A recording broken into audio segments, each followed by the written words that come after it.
Perisperm. Perisperm ploid is diploid. So what is perisperm? So during the development of embryo or seed, the total nucellus tissue, the nucellus tissue is also utilized by the embryo, but sometimes here the nucellus tissue is remaining. The remnant of nucellus tissue is called as perisperm. Here you know the structure of here ovule. In the ovule, the total tissue is called as, it is called as nucellus tissue. Nucellus is diploid. So during the development of here embryo, here the total nucellus tissue is utilized by the embryo and embryo sac and the seed. But here sometimes the nucellus tissue is remaining. The remaining nucellus tissue is called as perisperm.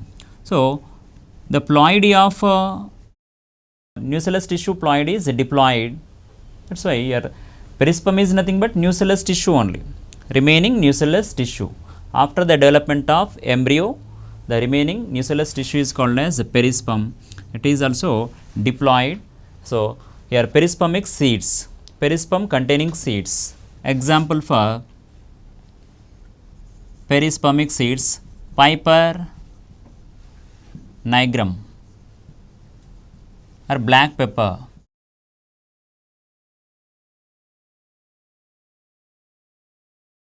It is about perisperm. It is diploid, develops, or it is the remnant of nucellus tissue. Example for perispermic seeds, Piper nigrum and black pepper.